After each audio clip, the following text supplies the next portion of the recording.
It's me, unmuted. Chaitanya Chandra, are you there? Yes, Guru Maharaj. Hare Krishna. Hare Krishna. Hare Krishna, Guru Maharaj. Let us offer our respectful obeisance to the Guru Maharaj. Hare Krishna.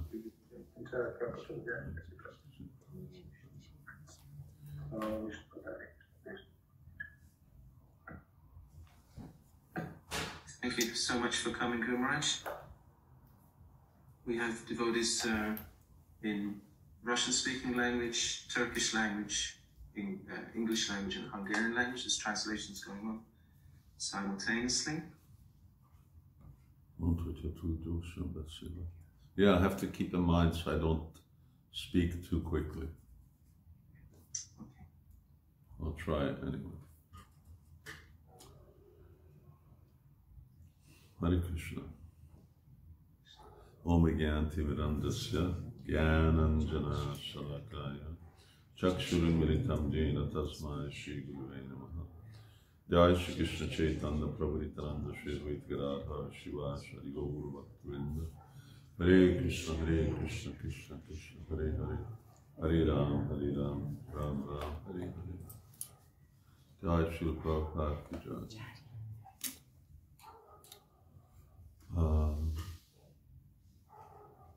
Oops, let me press the button here.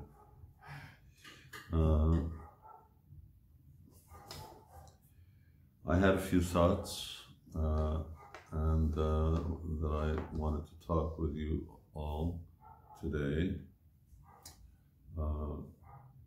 Before I do that,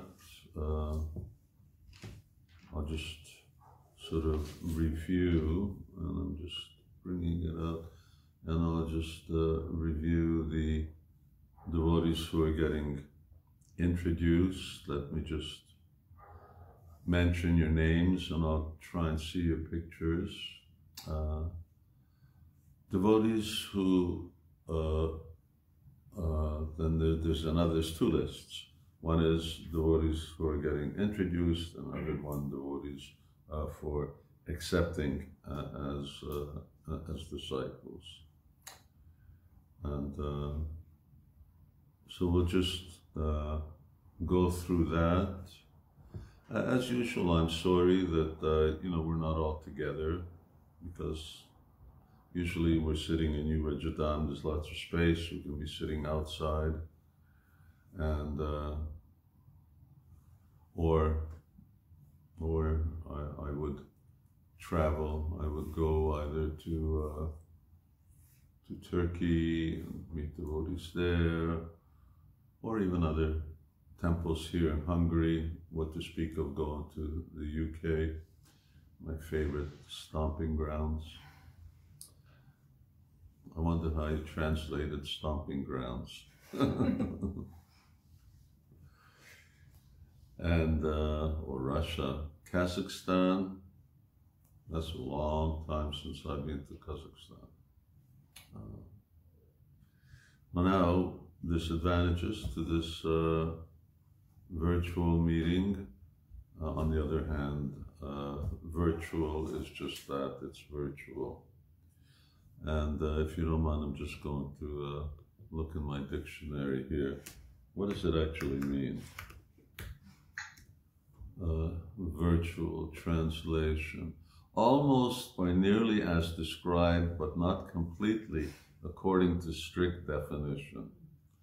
In other words, so it's almost real, but not according to the real definition.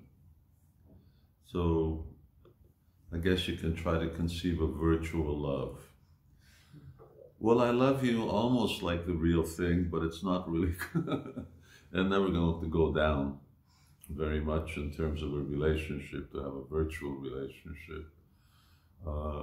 But it's the next best thing that we have. And we'll have to make do while we're in this current situation. And then when it passes, then we can get back to normal, whatever the new normal is going to be. Let's hope it's a lot more normal than what the past was.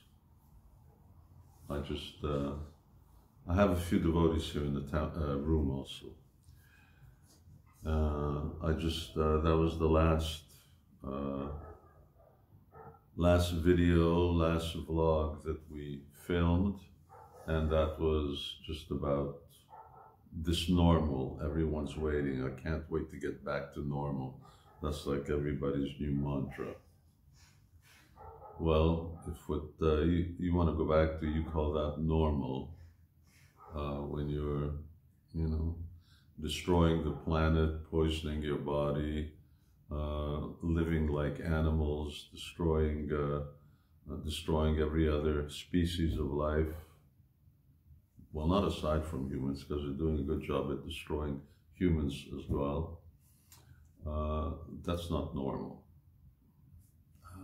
So it would be really good to get a normal life, and that's actually where Chaitanya Mahaprabhu is taking the world,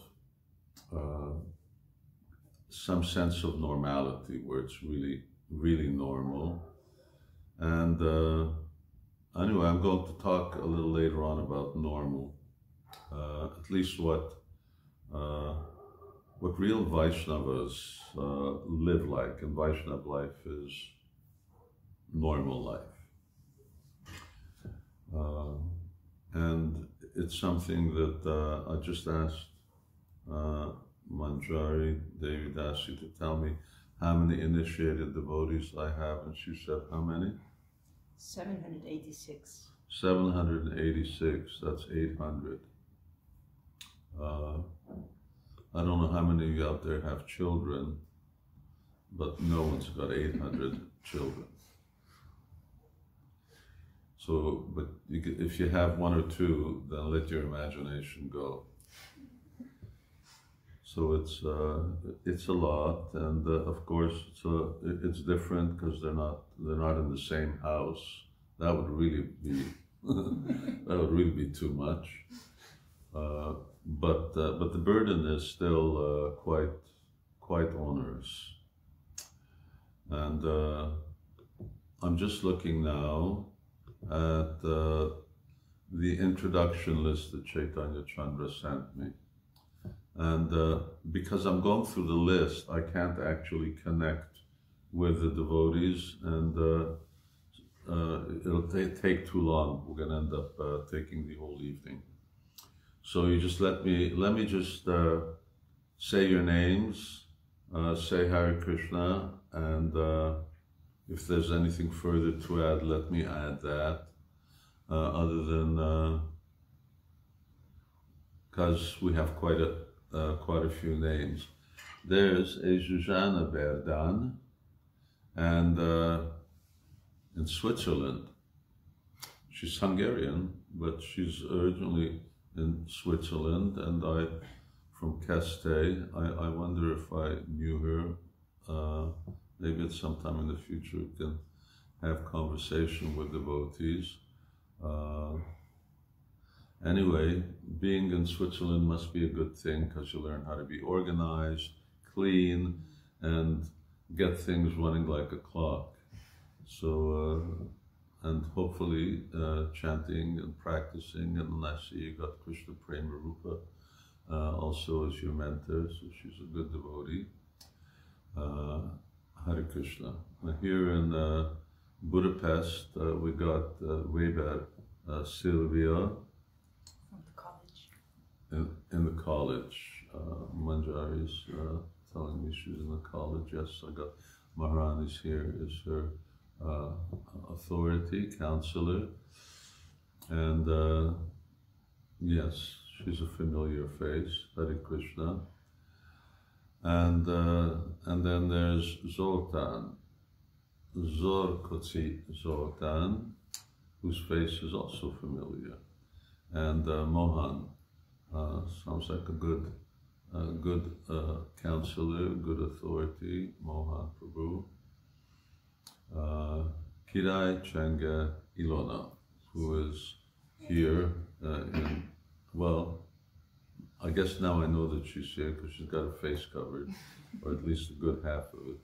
So she's here, and she's Gaur Krishna's under Gaur Krishna's care. also from Budapest. Then, now this is someone sort of unexpected. Well, not because I don't know him, and he's from far away. He's from Bergen, Norway, and this Thomas Olsen. I'd be interested to know a little more. He has contact with Mohan. I know everyone in Hungary has contact with Mohan.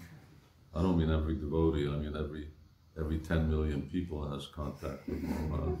I didn't know that he had contacts outside of Hungary as well. And then Shikosh Tunde, and she's also with Gaur Krishna, and he's a familiar face. Hare Krishna. She's a little older. Her son is also a devotee.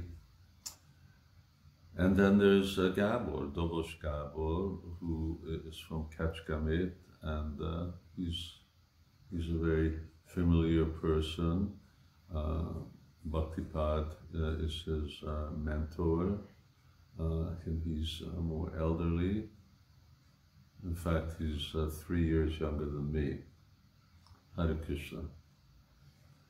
And Tot Gabi in Bekesh Shaba. Boy, there's a lot of Tot Gabis. And Sudamani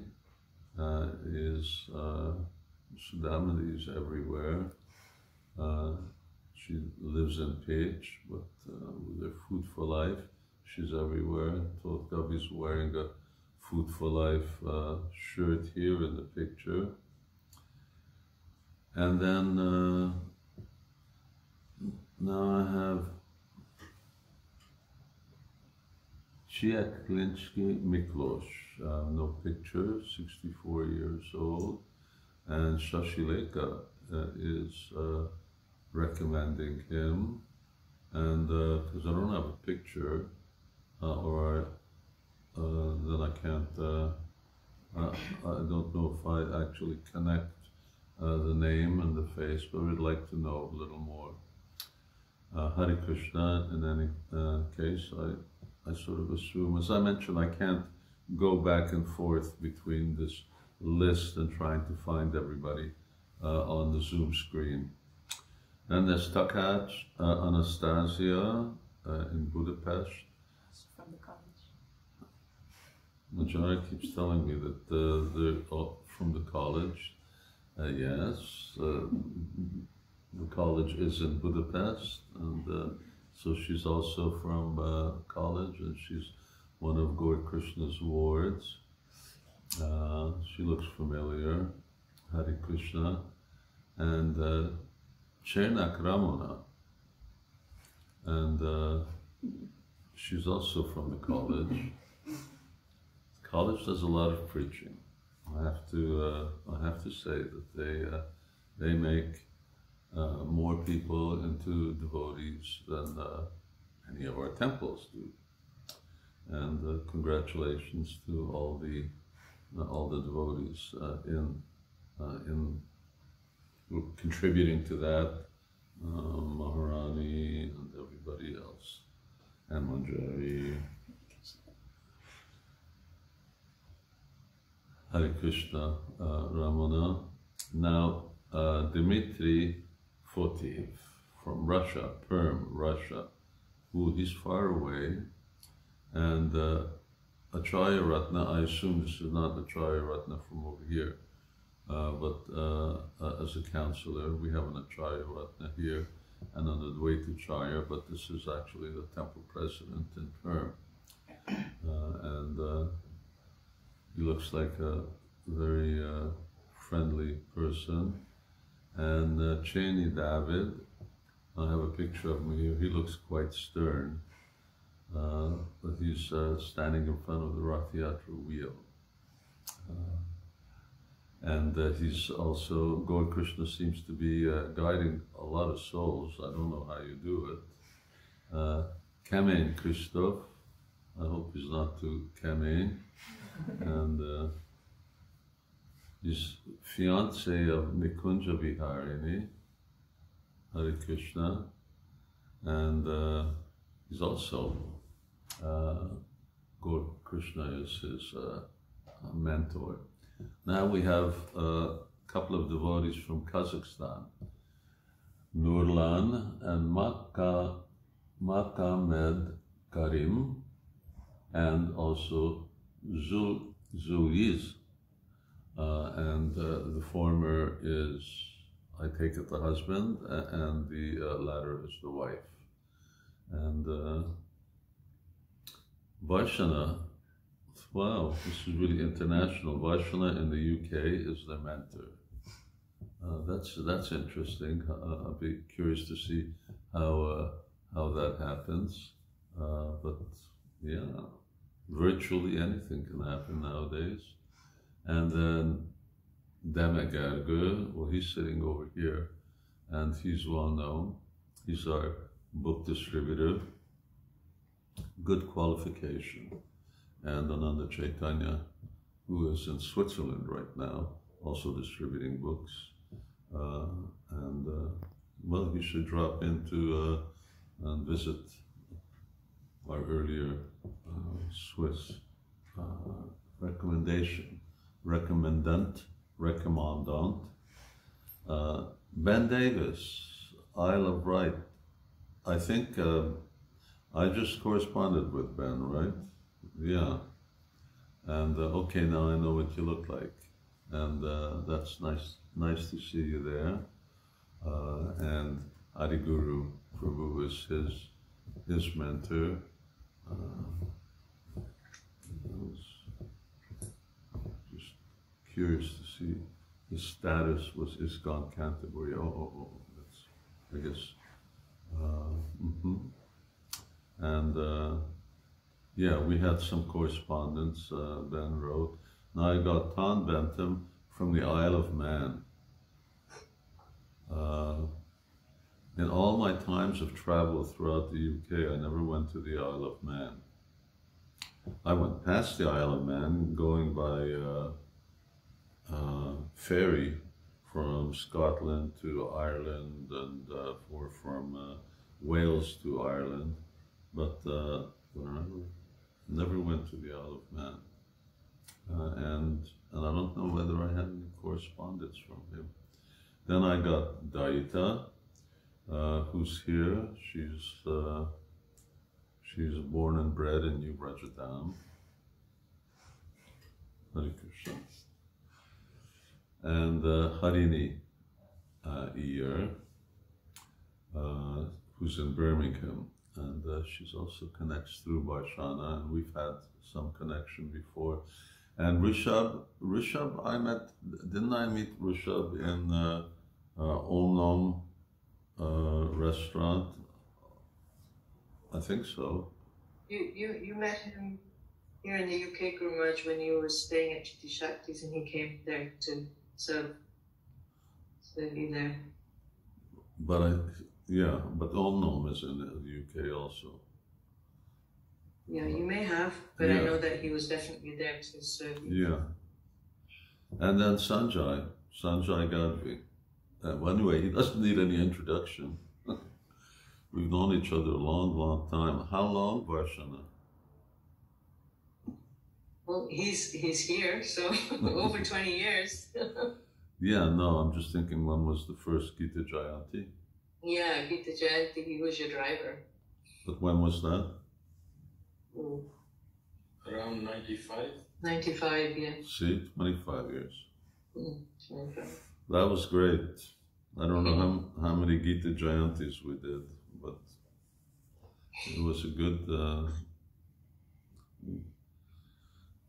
Anyway, Sanjay is a long-standing devotee of Bhaktivedanta Manor, Radha Gokulananda.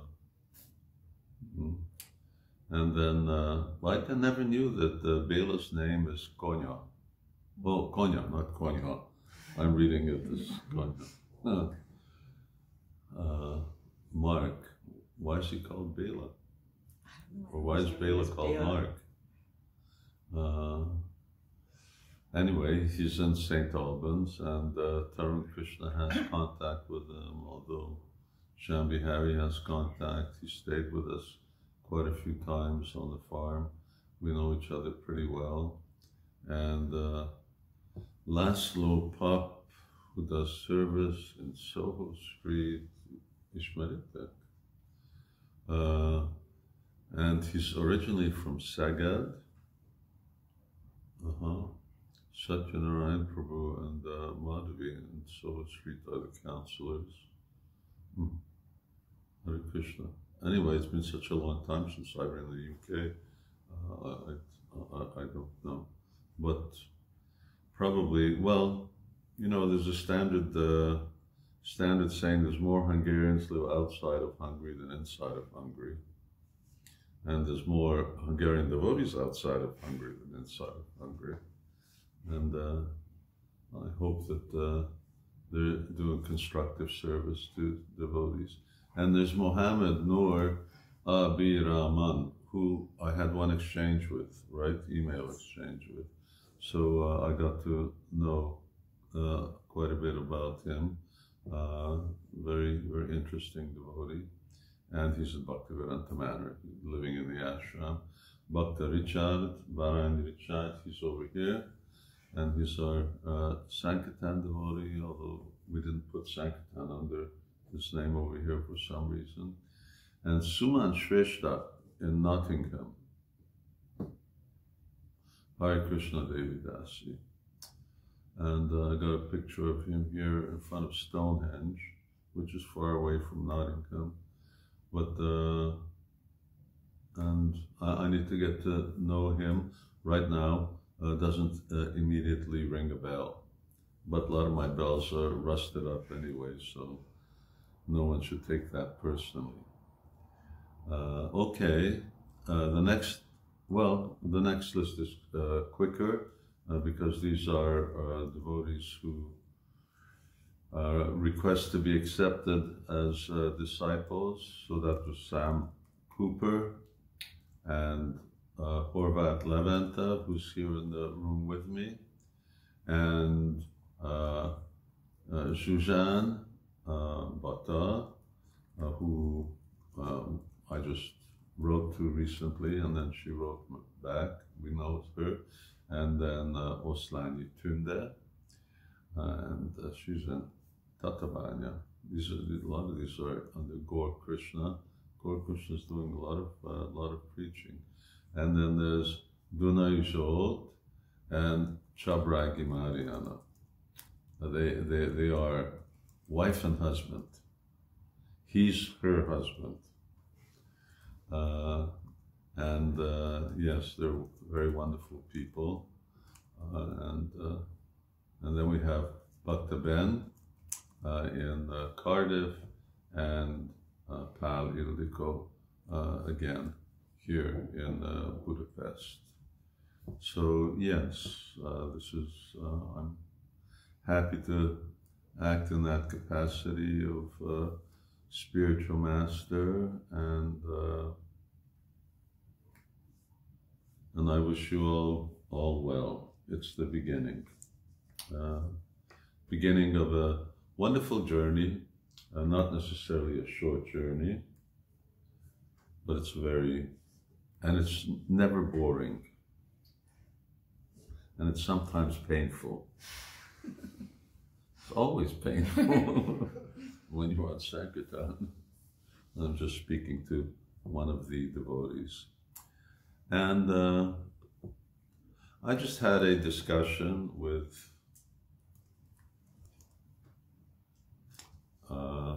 Radha Govinda Prabhu in Bucharest, and I was speaking to him about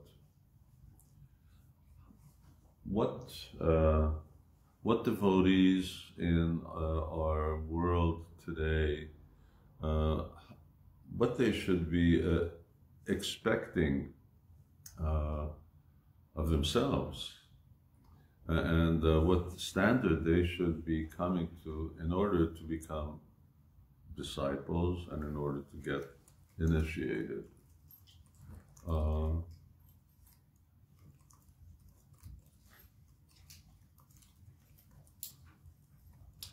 And I'm looking at Bhakti and Marcela in the corner of my screen. Did I mention her name at all? In any of them? No, Guru Maharaj, because they're already accepted devotees, so everyone was not initiated this year. But, okay, I just didn't want someone to feel left out. But it's good that we have a lot of devotees. How many devotees? We've got 82 participants here. Fantastic. I'm happy that this news gets around. What is the standard? What does it mean to actually practice Krishna consciousness? Now, it's become, as Krishna consciousness is spread and devotees are living in less and less in temples. Well, let me put it the other way. The percentage of devotees who are living outside the temples is increasing. Krishna consciousness is spreading. That's great. When I joined, when I moved into the temple, no one lived outside the temple. Only the karmis lived outside the temple. So that was what Krishna consciousness meant. Everyone lived in the temple. Now that wasn't Prabhupada's expectation, but it had a very wonderful advantage. And that was that the type of life that we live in the temple was life. It wasn't something to see on Sundays or on Janmashtamis, but it started, I'll just go through some of the things. And, some of the devotees here who I'm looking, I got Manjari sitting here. I've got a room full of devotees who are living in the temple, getting up before 4 o'clock in the morning. Who gets up before 4 o'clock in the morning? Vaishnavas do. So is that part of the equation in everybody's mind, that Krishna consciousness is about getting up in the morning and accepting a guru? Is that because accepting guru is part of Krishna consciousness, and Krishna consciousness means a lifestyle. It's not just that I've developed faith, and that's the most wonderful asset, is to have faith in Krishna and to have faith in Bhakti Yoga and the holy name. So I have faith, I'm enthusiastic, I know that accepting a spiritual master is a must. But as I mentioned before, it's a long road. And in order to actually traverse that road, when you go on a long journey, you have to be well prepared. Nowadays, we fly airplanes. Just imagine if we had to go to Vrindavan by foot. It's not out of the question for the future. But if we had to go by foot, you'd have to be well prepared. First of all, you'd have lots of shoes. You'd have an extra couple of pair of shoes, or you're really used to walking barefoot. And you've got to have food. You've got to have provisions. You've got to have clothes. You're going through mountains. You've got to cross over the Himalayas, or at least passes in the Himalayas to get in.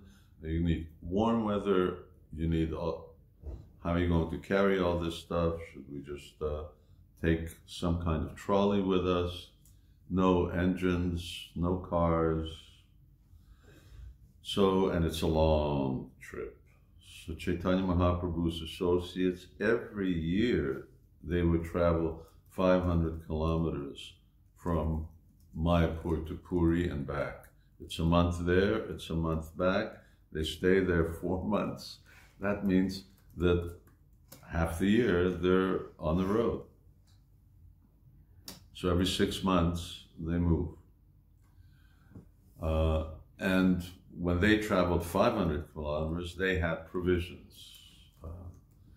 So what to speak of if we're traveling 8,000? And that's as the plane flies, what to speak of. I don't know how long, what it is to actually go there by roads. So this is also a lengthy trip, therefore you got to be packed, you got to be ready. It's not enough just, I'm really enthusiastic to walk to India, let's go, and you just go running out the door. You're not going to get very far. So the initial enthusiasm is important, but it's not enough. You have to have, like with so many other things, you have to have a well-prepared program in order to take us forward. So rising early, which is not a problem if you're going to bed early. So if people go to sleep at 9, then they can easily get up at 4. And when you get up in the morning, then what do? Well, we hop in the shower. And then we're off to Mangal Artik at 4:30 in the morning. So then starts our morning meditation from 4:30 to 8:30. This is compulsory. You don't do this, you're out the door. Go home. In the temple, that's what's expected. Now, no one in the temple would get any recommendation to be accepted as a disciple or as a guru if they're not doing that. So the question then comes up, why do people who live by some other standard outside the temple are recommended? Or are they? My request is that they shouldn't be. The devotees should live in this way. Is it too demanding? Am I asking too much? Well, if you want to walk to India in flip-flops, go ahead. But don't consider me to be mean if I tell you to take a couple of Nike running shoes. That it's a better idea. So, if to maintain the enthusiasm requires that preparation, require items that will actually see us through our journey. So, rising early, we have Mangal Artik. After Mangal Artik, we have Tulsi Puja. After Tulsi Puja, then devotees they chant for 2 hours, sitting down, chanting Hare Krishna. Then they have Guru Puja, we worship Srila Prabhupada. Mangal Artik was worship of the spiritual master. Guru Puja is worship of Srila Prabhupada and Kirtan. And then we have Bhagavatam class. And that's the beginning. And then in the evening, then there's Gaur Arti, and usually Bhagavad Gita class. Now that's what's supposed to be happening. Doesn't necessarily always happen here. Gaur Arti goes on, and devotees sometimes have private study. But the idea is that those spiritual activities are there, and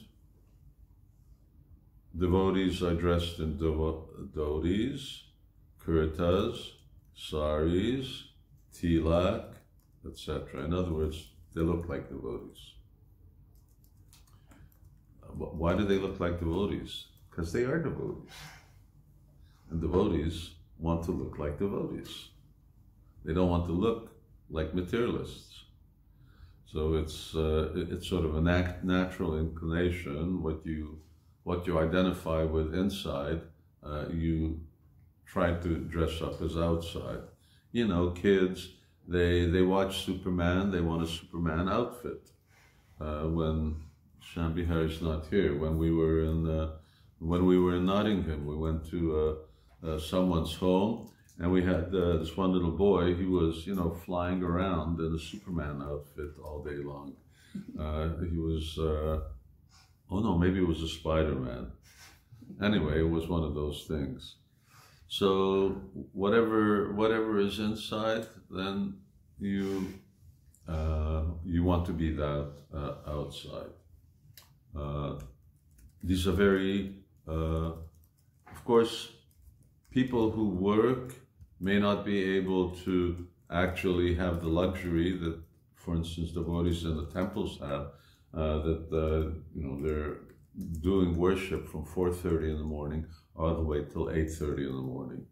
Most people need to be either they're on the way to the job or they're already sitting in the office, or at least they've logged in at home and they're already working. But some version of that has to be there, and I'm hoping that that's the responsibility of counselors to ensure that there's a version of a morning program that nurtures devotees and gives them all the nourishment that they need to make their trip. Otherwise, you won't be able to do it.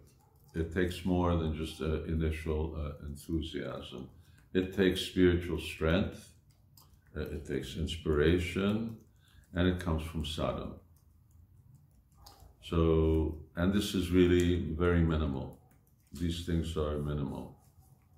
And most important of these is quality chanting Hare Krishna. Chanting Hare Krishna here and there on the way to work, etc. It's better than nothing, but Krishna doesn't like being better than nothing. No one likes to be better than nothing, you know. If someone asks you, you know, what do you think of me? Well, I think you're better than nothing. No one's going to respond to that type of relationship. And if we treat Krishna's name in that way, it's better than nothing, but not much. It's certainly not going to give us Krishna prema, and it will take a long time to somehow or another to build our lives. And some of the devotees who were just introduced, they're young, they can mold their lives. Some of the other devotees who are actually older, they're sort of retirement age, hopefully they can now dedicate time in their lives to actually having that quality investment of time to really make their Krishna consciousness what Prabhupada taught us. And certainly living in the world that we're living is not an easy thing, and just feeding yourself may be difficult, so putting all these other restrictions on may also be difficult. It requires adjustment, and I think for those who find it difficult, that's why you need to have a counselor to see how can I fit these things in? What's indispensable? What's not dispensable, but what of these can be sort of manipulated for the time being? How can we sort of mold our lives that we have good quality spiritual practice, and that we're really moving forward at pace. So I think that was one one topic that I just wanted to introduce, this idea of the sadhana that devotees need to really practice to ensure that they're actually getting what they think they're going to get. Going back to Godhead. And of course, aside from that, there's the service aspect. Let me perhaps get to that later. But I just want to emphasize this. In other words, this accepting a spiritual master and so on, it's just part of the package. In of itself, don't expect some kind of magic that all of a sudden someone's just going to touch me on the head and I'm going to become self-realized. It doesn't work like that. The touch, the blessing, is the knowledge of how to put Krishna consciousness into practice. The Sambandha, the Abhideya, and the Prayojana. The basic principles, how to put those principles into action, and where are those things meant to actually be taking us. So that's really my duty as spiritual master, to give to the best of my knowledge that knowledge and to pass it on. Whatever experience that I've gathered in years personally and by my association with primarily Srila Prabhupada and then my God brothers and God sisters and what we've learned, so that you can get the most, you can actually get what you're looking for. And I assume that everyone is looking for love of Krishna, Krishna Prema. And getting that Krishna Prema is a tall order. It's available, and by Chaitanya Mahaprabhu's mercy. But if you see, Lord Chaitanya gave a lot of teachings, instructions on how this goes about. It's there in Sanatana Goswami and Rupa Goswami, all throughout Chaitanya Charitamrita, and of course Prabhupada's teachings are Lord Chaitanya's teachings. So there's a lot. You need to be prepared. It's also like, I don't know, going out to battle or anything that you want to do. You want to be prepared. You want to win. You don't want to go into a battle if you're not going to win. You don't want to take up any type of activity that you don't feel like I'm equipped to be successful. No one goes to school to fail. Everyone goes there in order to succeed, to receive a diploma. So, same thing with Krishna consciousness. And so for that, these things, a real good sadhana program, which may be tailor-made for the individual, and most likely it needs to be made for the individual, worked out for individuals. Devotees living in the temple, then it's all generic. It's everyone lives the same way, so everyone can do the same thing. Once you're living outside, and then different people have different jobs at different times of the day. Some people even have to work shift, and sometimes it's 8 in the morning, other people more relaxed.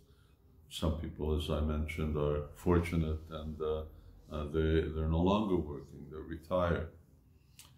So, but the best that we can get out of that and reflect on the externals. More than just reflect, connect with the externals.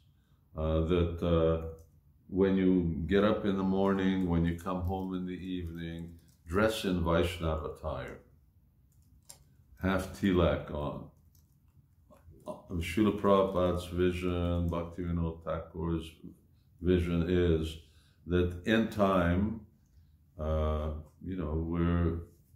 this is how we go to work, and that High Court judge is was a big position in India, that the judges are wearing tilak. Now it's not impossible. We had devotees here in Hungary who like that. I know, for instance, in United Kingdom, we have Pundarik Das, who's a doctor, and his wife, Hare Krishna Dasi. And, ever since day one, she's in a sari and tilak, and he wears pants, but he has sika and tilak. He's a doctor, a university lecturer, and England's very open and progressive by comparison to some of the other countries that I'm just connecting to here, like Kazakhstan or Russia. Hungary's not so bad. As I mentioned, we have some devotees. It depends. But I'm just giving that as a vision of what can happen and what should happen in the future. But at least in the privacy of our own homes, yes, it helps us. It very much helps our consciousness, how we look. And since shaved heads nowadays are the vogue for men, so it's not a difficult thing. And anyway, in Turkey, anyone can have a sika, because that was traditional to the Turkish Yanicharis. And they all had, of course, they had sikas on the side over here. I don't know, they had them in the wrong place. So these things, sadhana, externals, and then lifestyle.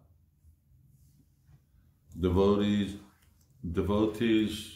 don't watch TV, don't watch movies, don't listen to Karmi music. Why? Because all of these things are, first of all, a waste of time. But second, they're all about intoxication, illicit sex, gambling, and meeting. So why would I want to be putting into my consciousness things that I'm supposed to be vowing to stay away from? And that's really quite important. Our sort of our lifestyle, how we live, how we eat. Obviously, we don't eat in restaurants and things like that unless you happen to be eating in Govindas, and because we eat things that are cooked by Vaishnavas, which means either are cooking at home, or, as I mentioned, at a Vaishnava restaurant or a temple, or some other devotees' homes, or devotees are delivering prasadam out. That's also taking place. These are all, it's all part of lifestyle. If you start taking your life apart and start analyzing the different parts, how can you make them more and more Krishna conscious? Just like I'm looking at Sylvia over here, and she's sitting under this big picture. So what are the pictures that I have on my wall? Usually this is something that devotees really connect with very easily, that we have such a wonderful wealth of art, that devotees have devotional pictures in their homes. Why? Because they're meant to stimulate my remembrance of Krishna. So wherever I look, I'm reminded of Krishna. I'm not, you know, I'm not that Krishna conscious to look at Mona Lisa and somehow I'm supposed to figure out this is reminding me of Radharani. I'd rather look at pictures of Radharani. It's easier like that. Why look at something indirect when I can look at something direct? And the same thing with music. We have such wonderful music, and then there's if you want to look at things, watch things, and it's inevitable that we have this internet and computer. Every day at lunchtime, I'm watching Prabhupada remembrances. So from my godbrothers and godsisters, their experiences with Prabhupada. And then sometimes I see the Little Krishna videos, you know, the animated Krishna videos. I've seen those about 124 times. And when I was in hospital, that's all I had. I just had Little Krishna. And I was watching it nonstop. So, Krishnizing our lives, because the more it's Krishna consciousness, the more we connect with Krishna, the more we will absorb it into all the different aspects of our lives. And of course, having a beautiful altar in our homes with Gaurnitai deities, it doesn't require any elaborate worship, but that then really places a focus of whose house is this? Who owns the house, actually? This is the boss, or they're the boss, and we're the servants. It's not my house, it's their house. And, you know, who are we cooking for? Well, we're cooking for them. And then, well, this is a temple. That means I have to keep this place spotless, clean. So, these type of devotional things, and I'm just sort of giving a general picture. I think I've given a good enough picture there, and I leave it to counselors to elaborate on these things and work out a good package for devotees who are living outside temples, as most are, so that they can do that. But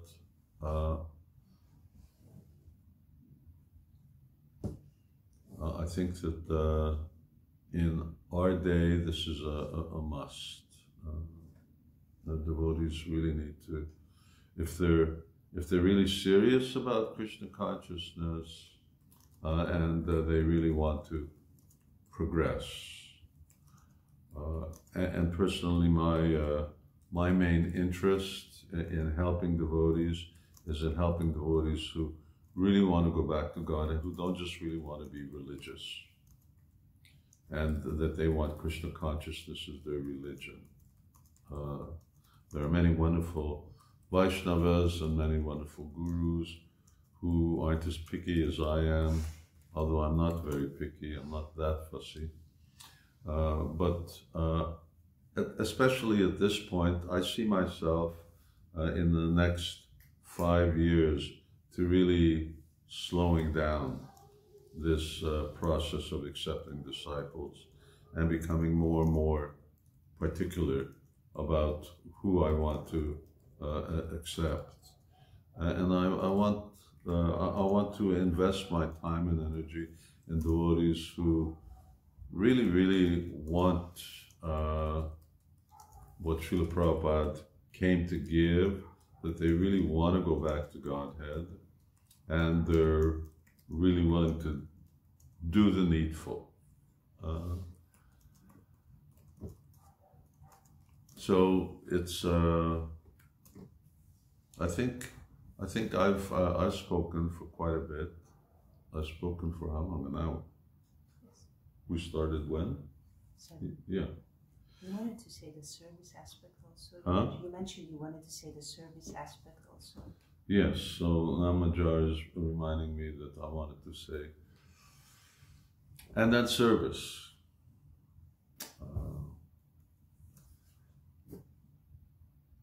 we need, we can't be takers. We can't just be taking Krishna consciousness. We've got to be giving. And Srila Prabhupada gave a wonderful Krishna consciousness movement, and he gave us so many ways in which we can do that. Prana, artha, tiya, vacha. You give your life. And you can give your life in different ways.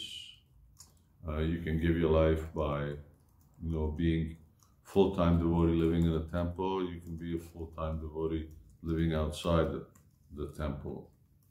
But what do full-time devotees do? Well, they give Krishna consciousness to others, or assist in giving Krishna consciousness to others, either in supporting the temple, distributing prasadam, distributing books, holding program, helping with festivals.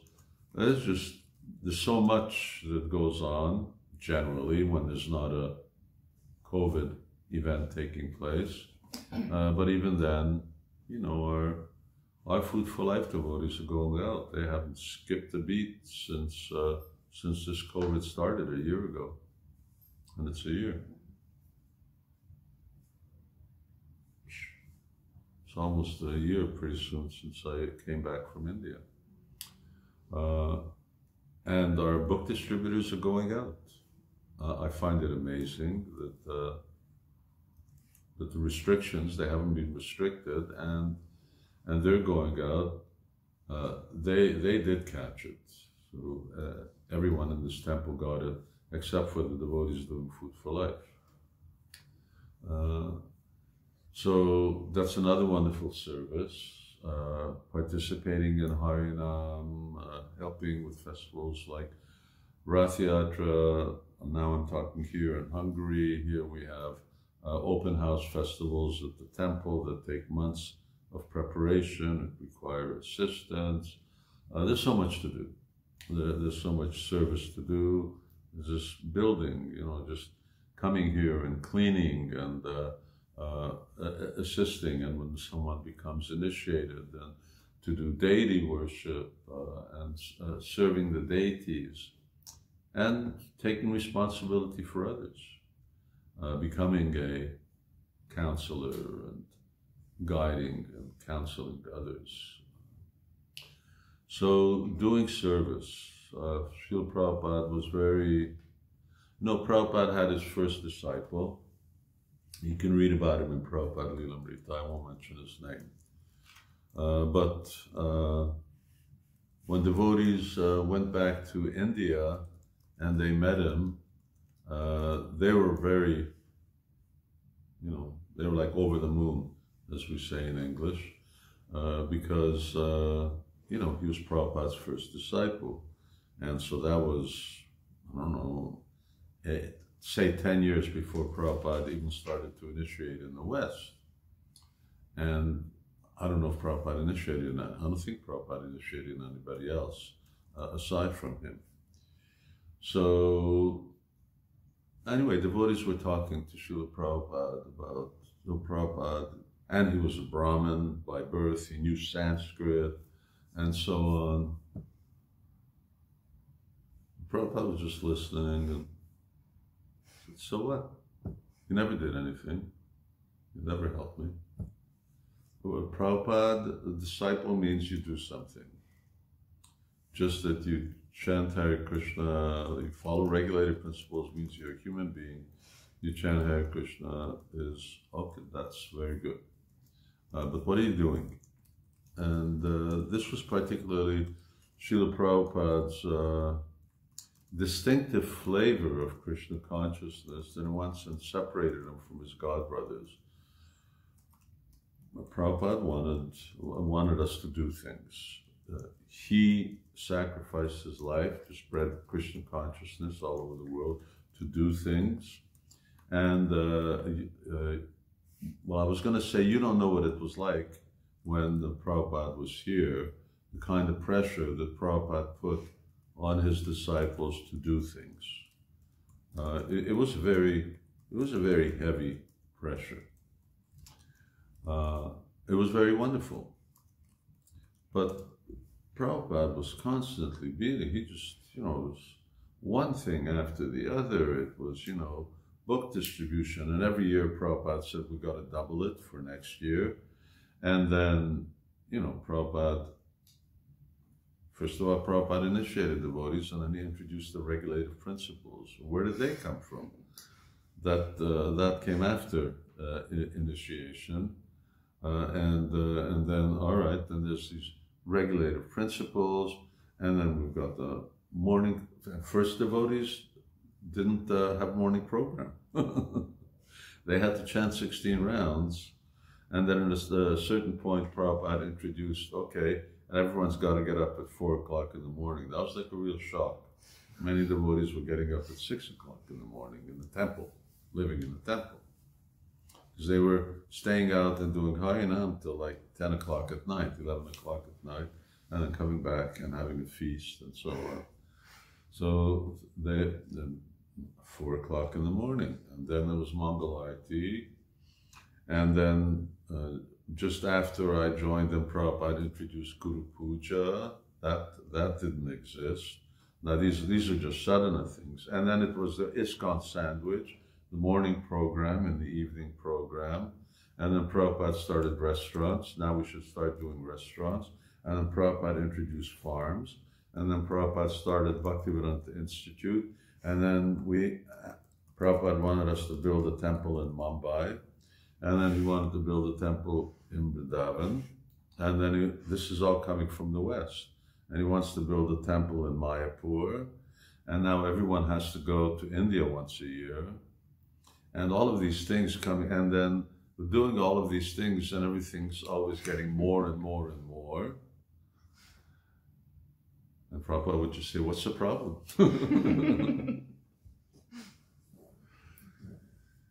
We had a long list of what the problems were.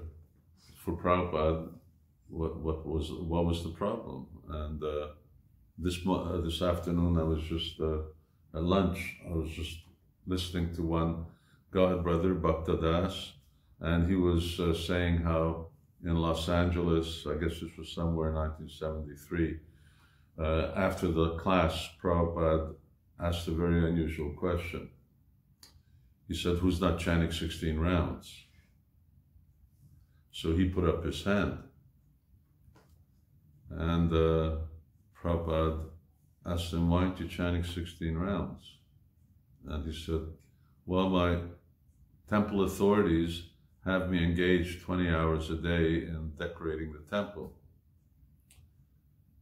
So Prabhupada just yelled at him. He says, then why aren't you only sleeping 2 hours and chanting the other 2 hours? Prabhupada didn't complain to the temple authorities that you should do less service. He just said, then you should only sleep 2 hours. Anyway, Prabhupada could say that because he was only sleeping 2 hours, so he could say sleep 2 hours. And of course, it was better to have a more balanced life. But Srila Prabhupada had that expectation of devotees' sadhana, service, and sometimes 24 hours didn't seem to be enough to do all these things, which for Prabhupada is very good. He says, good, then you don't have time for Maya. If you do all of these Krishna conscious things, then you won't have any time for any Maya things. So somehow filling up our day, and these two things, seva, sadhana, sadhaka rupena. So you have to have this seva. It needs to be there. And without service, how are we servants? And our main service is spreading Krishna consciousness, giving Krishna consciousness to others, which has different aspects. Some of it is frontline, some of it is supportive, there's a lot in between, but it's a very wonderful thing. Because by doing this, that is actually doing something of value. Sure, everyone needs to work or have a job feed themselves, maintain their family, but everyone does that. And ultimately, if Krishna consciousness doesn't enter into those realms, then those things aren't very valuable things. But this concept of, the service of giving Krishna consciousness to people is, it gives real value to life. It makes life worth living. And it's really life. It's really living. The other version is just dying. But this is really living. Real life, you're really living as if you're paradukkha dukhi, if you're doing good for other people. And this is really doing good. It also contributes in large measure to our progress in Krishna consciousness, because it brings down Lord Chaitanya's mercy. Prabhupada called this a secret. He said this is a secret of getting Krishna's attention, and getting Krishna's attention means getting Krishna's mercy, is to actually be part of this preaching mission. The more that we get Lord Chaitanya's attention. So it's a very wonderful thing. May not necessarily be easy, but then nothing's easy in the world. But it's very wonderful, it's very rewarding, especially when you see that the results of your service bring other people to understand what the goal of life is. And as Srila Prabhupada said, and then you should all become guru. That should be sort of the medium term. I won't even say long term. Long term sounds too far away, but that should be the medium term vision, that you have to envisage yourself as being spiritual master. Whether you're Diksha Guru or Shiksha Guru, but Guru means Guru. Amar Agya Guru Hanatana Id. It's Lord Chaitanya's order.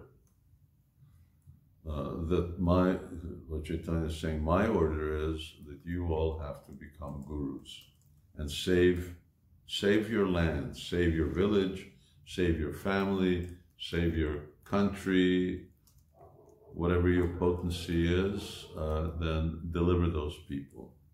And that was what Lord Chaitanya did when he was touring South India. Stay in a village overnight. He would meet one or two people. He would really convince them, and he would tell them, now what I taught you, you teach the rest of the village. And then they would, obviously everyone, the villagers have their relatives in other villages, and it would spread like that. So it's a real gift. You've gotten the gift. And then you need to take responsibility for giving that gift to others. Am I looking at these chats, Chaitanya Chandra? Is there some question over here for... No, that's not for you, Gumaraj. Okay.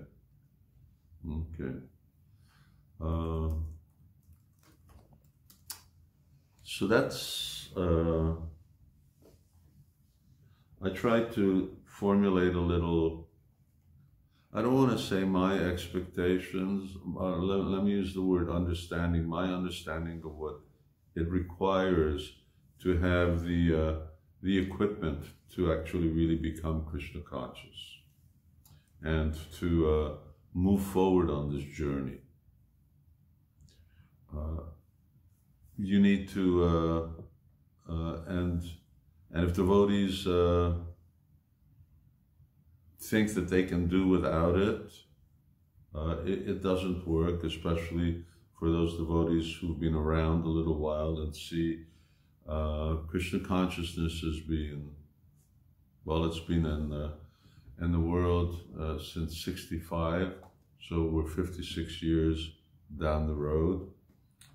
And in different countries, in Hungary, we're 35 years almost. Amazing. We're 35 years. So you can see that there are different grades of devotees, and not everyone's practicing at the same standard. They may be devotees, but there are different types of devotees. This is described throughout Prabhupada's books. And according to their sadhana, according to their faith, according to their commitment, different devotees are known differently.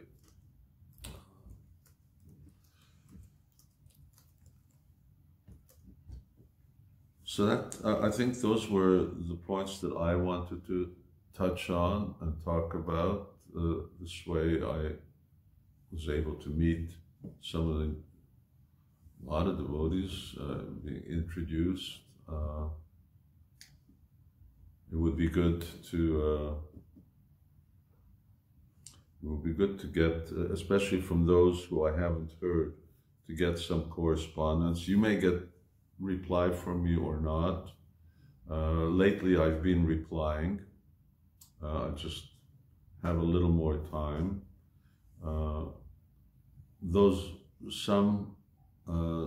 Some of the devotees I've already replied to, and I have a sort of good idea of who it is that we're talking to. For instance, Ben, and then who else there was? There was also, well, Sanjay goes without saying, and Mohammed. It's good for me to get a bit of a picture, a background. The devotees who are here in Budapest, I get a good idea. Now I'm talking about the ones in the temple. Others who are, for instance, Bhakti, I may see them, but that doesn't necessarily mean I've ever actually had a conversation with them. Especially last year, when they're not here either. They're also virtual. They're also online. So it was good for us to meet. For those devotees who I've accepted as our prospective disciples, then the etiquette that the devotees can follow, you can find out from your counselors, things like making offerings and offering pranam mantras and so on. That I leave to others. And anything else, Chaitanya Chandra, that you wanted us to touch on? I think that's everything, Guru Maharaj. Thank you. Gaur Krishna, you have anything? No, thank you. That was nice. Thank you, Guru Maharaj. Yeah, I'm just zooming through here to get a quick view of everyone who's here. Also beautifully dressed up in devotional clothes.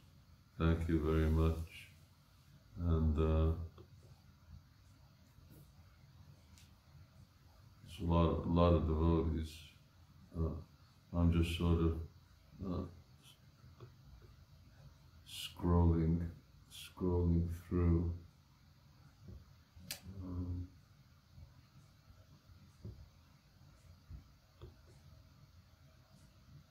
There's Vaishana, I know her. And there's a new addition. We have Colin from the UK. I think his daughter's just had a little baby. Colin. No, Yeah. Not Colin. it's Anahita's baby. Yeah, Anahita's sorry. baby. Yeah. Colin's the grandfather. Sure is.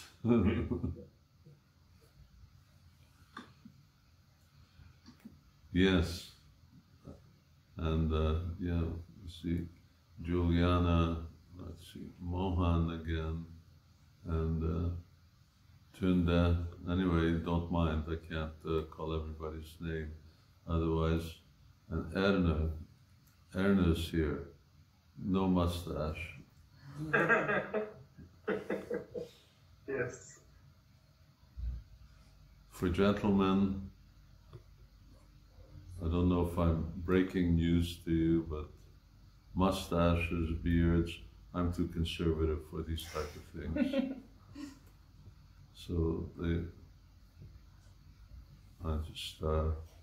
Srila Prabhupada didn't like, so we need to be clean shaven. That's what devotees look like nowadays.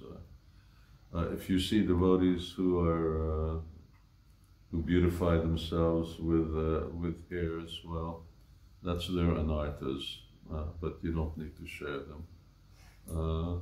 We should. It's part of our culture, part of what we look like. Anyway, certainly part of the culture that Srila Prabhupada gave us. Okay, well, we're just.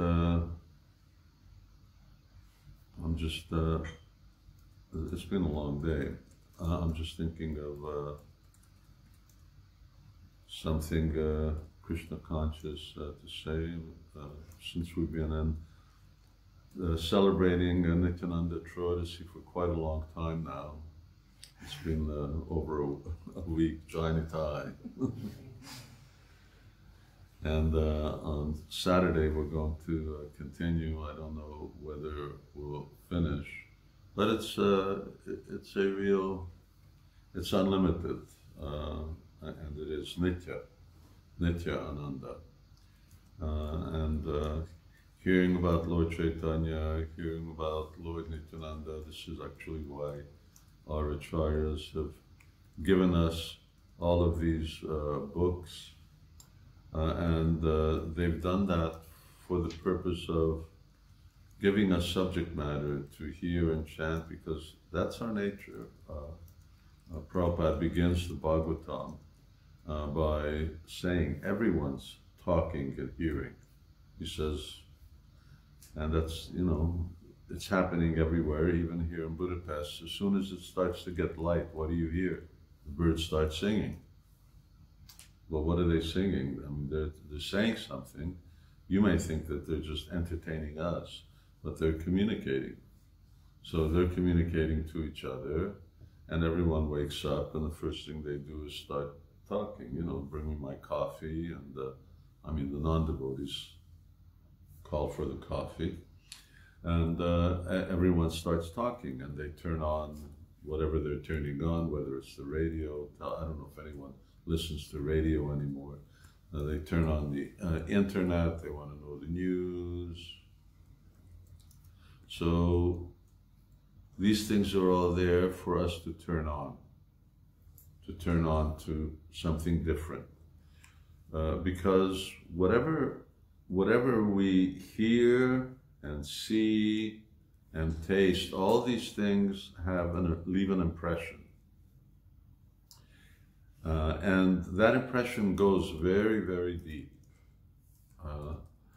And Krishna consciousness is about Chaitodarpana Marjanam, about purifying all of the impressions from the heart. So why would you want to do things that cause impressions that we need to then purify again? So Prabhupada would say it's like pouring water on fire. So we want to be very careful that now that we've come to Krishna consciousness, our impressions are positive. So that's what these things are. Krishna's pastimes and Srimad Bhagavatam and Chaitanya Charitamrita and Prabhupada would just read Bhagavatam, read Bhagavatam, read Bhagavatam. Put those impressions, absolute, real impressions, positive impressions within our heart. We've already got so many things.